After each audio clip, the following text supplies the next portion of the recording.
Last episode में हमने देखा था कि इन दोनों भाइयों ने टीम अप करके उस व्हाइट स्कल ड्रैगन के बच्चे को दोबारा से नाइट के बाहर भेज दिया था, जिस पर अब साशन ल्यूएनफी से कहता है कि चलो अब जो भी सच है वो जल्दी बताओ। तब ल्यूएनफी साशन को लेके अपने पैलेस में आ जाता है और यहाँ पे अब वो दो शेयर्स को अपेयर करते हुए कहता है कि भाई बैठ जाओ, आज मैं तुम्हें सारी बातें बिल्कुल क्लियरली बता देता हूँ कि आखिर आज तक मैंने जो कुछ भी किया उसके पीछे रीजन क्या था। और ये कहकर ल्यूएनफी अब सारे रिलम्स के वर्चुअल इमेज को अपेयर कर देता है, जिसके बाद ल्यूएनफी एक रिलम की ओर इशारा करते हुए कहता है कि भाई ये हमारा 9 रिलम है, जिसमें 3 लोअर रिलम है, 3 मिडिल रिलम है और 3 अपर रिलम है। और आज तक हम लोगों ने बस इतने ही प्लेस को डोमिनेट किया है, मगर यहीं पे हमारे रिलम से कुछ दूर एक और रिलम है जिसका नाम आउटर रिलम है। यहाँ पे हमारे रिलम की तुलना में स्पिरिचुअल पावर 100 गुना ज्यादा है और यहीं से सारा कांड शुरू हुआ था। दरअसल आज से कई सौ साल पहले जब हमारे रिलम में जीवन की उत्पत्ति हुई, तब फेट के अनुसार लोगों ने अब खुद को पावरफुल बनने के लिए कल्टीवेशन करना शुरू कर दिया और यहीं से फिर सुप्रीम्स का एरा शुरू हो गया। मगर दिक्कत ये थी कि हमारे रिलम में प्राकृतिक संसाधन तो परिपूर्ण थे, लेकिन कल्टीवेशन के लिए स्पिरिचुअल ऑरा बहुत ही लो था,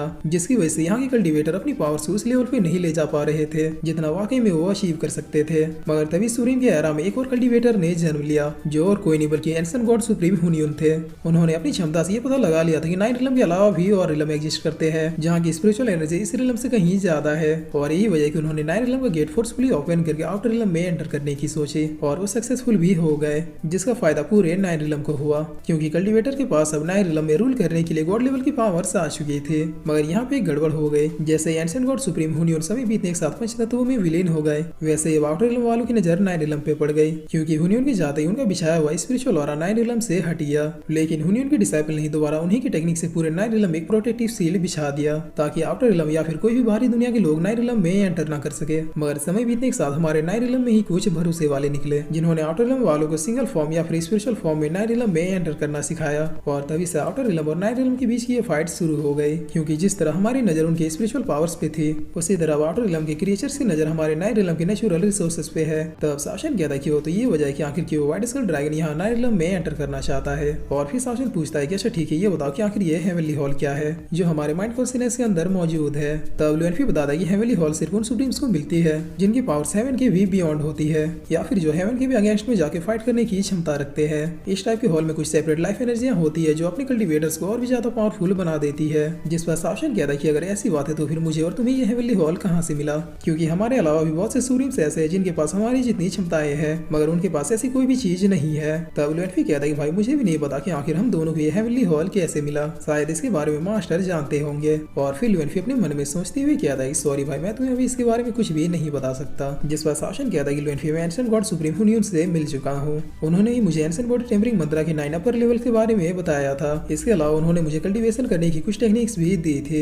जिस पर ल्यूएनफी कहता है भाई मुझे पता है क्योंकि आपसे मिलने से पहले मैं उनसे मिल चुका था और उन्होंने अपनी स्पिरिचुअल फॉर्म से मुझे ये सारी बातें बताई थी। तब ये सब सुनने के बाद शासन ने गहरी सांस लेते हुए कहता है ठीक है, अब एक आखिरी सवाल, तुमने दूसरों की हेल्प से मुझे क्यों मरवाया। जिस पर ल्यूएनफी कहता है सॉरी भाई, मैंने आपके साथ जो कुछ भी किया उसके लिए मैं काफी ज्यादा शर्मिंदा हूँ। उस दिन जब आपको धोखे से मारा गया था तब मुझे ऐसा लग रहा था कि मानो किसी ने मेरी आत्मा को ही मुझसे अलग कर दिया है, मगर इसके पीछे जो पहला और सबसे इम्पोर्टेंट रीजन ये था कि आप बेशक ही पावरफुल थे लेकिन आपकी फिजिकल बॉडी बहुत ही ज्यादा वीक थे। आपके पास प्रेस लाइफ में जो बॉडी थी उसके पास ना तो कोई मार्शल सोल था और ना ही कोई थियोलॉजी, जिसकी वजह से आप चाह के भी कभी मोटर रिलम में एंटर नहीं कर सकते थे। इसके अलावा हुनियन सुप्रीम ने मुझे बताया था कि हम दोनों के अंदर ही ये हेवनली हॉल है, मगर हम इसकी पावर्स को तभी यूज कर सकते थे जब हमारी लेवल सुप्रीम लेवल के पीक लेवल पे या फिर हेवन के भी बियॉन्ड में चली जाए, और ऐसा कर पाना आपके प्रीवियस लाइफ के बॉडी के लिए बिल्कुल इम्पॉसिबल था। इसके अलावा दूसरा रीजन ये था कि प्रीवियस लाइफ में हमारे बीच जो हमारे अपने बन रहे थे उन लोगों के दिलों में आपके प्रति जो खोट था उसे मैंने भांप लिया था, इसीलिए उन लोगों के हाथों मैंने आपको मरवाने का प्लान बनाया ताकि हमारे बीच में कौन भरोसे वाला ये कंफर्म हो जाए। मुझे शुरू से ही पता था कि आपको मारने के बाद आपका पावरफुल डिवाइन किसी दूसरे के बॉडी में रिकार्नेट जरूर होगा, और देखिए मैं बिल्कुल सही था। आपको इस नई लाइफ में जो बॉडी मिली है उसमें एक गॉड स्टोन थियोलॉजी है जो किसी भी टाइप के फॉर्मूले को कल्टीवेट करने के लिए सूटेबल है। इसके अलावा इस लाइफ में आपको ना जाने कितने ही सुप्रीम्स की पावर मिले, खास करके टाइटन सुप्रीम जिसकी पावर की हेल्प से आपकी बॉडी अब लगभग अनबीटेबल हो चुकी है। और देखिए अब आप बस कुछ ही सालों में इमॉर्टल रिलम पे पहुंच चुके हैं, यानी कुछ समय के बाद अब आपको गॉड का दर्जा भी दिया जाएगा। तो अब बताइए कि आपके छोटे भाई ने आपके साथ गलत किया। जिस पर शासन अब ये सब सुन के ल्यूएनफी पीछे आता और इसके सर पे एक पंच मारते हुए कहता है कि गधे कहेंगे तुम्हें मेरे लिए इतनी रिस्क लेने की जरूरत क्या थी, अगर उस टाइम पे वो लोग तुम्हारे साथ भी धोखा करके तुम्हें भी मार देते तो। तब ल्यूएनफी कहता है सॉरी भाई, लेकिन ये थॉट तो मेरे दिमाग में आया ही नहीं था। जिस पर शासन कहता है कि मैं जानता हूँ कि तुम्हारी ये खासियत है कि तुम हर सिचुएशन के लिए रेडी रहते हो, मगर अब बिना मुझे बताए तुम कोई भी प्लान नहीं बनाओगे। तब ल्यूएनफी कहता है हाँ भाई नहीं करूंगा, बस अब मार मार के मेरे सर का भटूरा बनाना बंद करो। जिसके बाद ये दोनों भाई एक दूसरे की ओर देख के बहुत ही जोर जोर से हंसने लगते हैं, यानी ये दोनों फिर से भाई बन जाते हैं। तो गाइस ये सच्चाई जानने के बाद कि लुएनफी ने साशन को क्यों मरवाया था, क्या आपने एक्सपेक्ट किया था कि लुएनफी इतना स्मार्ट और इतना काइंड हार्टेड पर्सन निकलेगा? हम लोग तो खामखा इस बेचारे को कमी ना समझ रहे थे, लेकिन ये तो शुरू से साशन को और भी ज्यादा पावरफुल बनाने में लगा हुआ था। बताओ कौन छोटा भाई अपने बड़े भाई के लिए इतना करेगा। और अब इन दोनों की हंसी देख के ब्लैक ही कहता है तौबा तौबा सारा मूड खराब कर दिया। मैंने सोचा था कि अभी एक जबरदस्त फाइट होगी जिसमें हड्डियां चटकाने का मौका मुझे भी मिलेगा, लेकिन यहाँ पे तो दो बिछड़े हुए भाइयों का मिलन हो गया। और अब लुएनफी बताता कि भाई मैं तुम्हारे हाथों से इसलिए मरना चाहता था क्योंकि अगर तुम मुझे मार देते तो फिर मेरा हेवनली हॉल भी तुम्हारा हो जाता, जिसके बाद तुम्हारी पावर्स की कोई भी लिमिट नहीं होती और फिर तुम इन आउटर रिलम के क्रिएचर्स को भी दबा के धो सकते थे। गाइस छोटे भाई का प्यार देख रहे हो, ये तो अब मुझे हर एंगल से देव मानुस लग रहा है, बस आगे चल के फिर से भरोसे वाला न बन जाए। जिस पर अब शासन किया था कि लुएनफी तुमने ऑलरेडी मेरे लिए बहुत कुछ कर दिया है, इसलिए अब प्रॉमिस करो कि तुम अब मेरे लिए कोई भी उल्टी सीधी हरकतें नहीं करोगे। तब लुएनफी कहता है कि भाई आपके मुंह से रिक्वेस्ट अच्छा नहीं लगता, अब बस ऑर्डर करो। और जहाँ तक रही बात प्रॉमिस की, तो वादा करता हूँ कि अब दोबारा कभी ऐसी नौबत नहीं आएगी।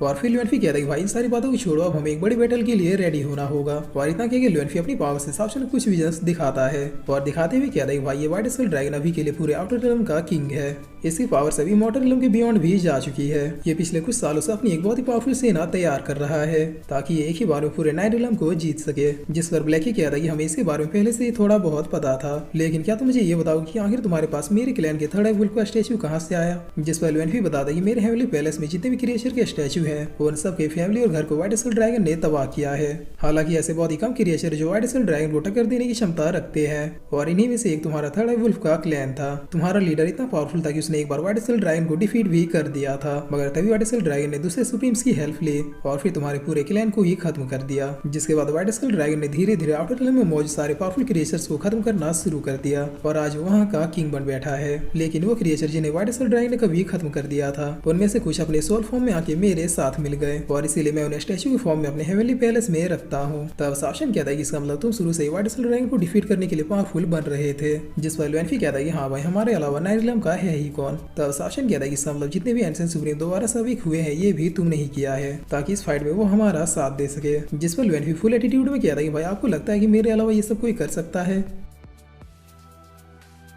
और फिर इसी के साथ ये एपिसोड यहीं पे खत्म होता है।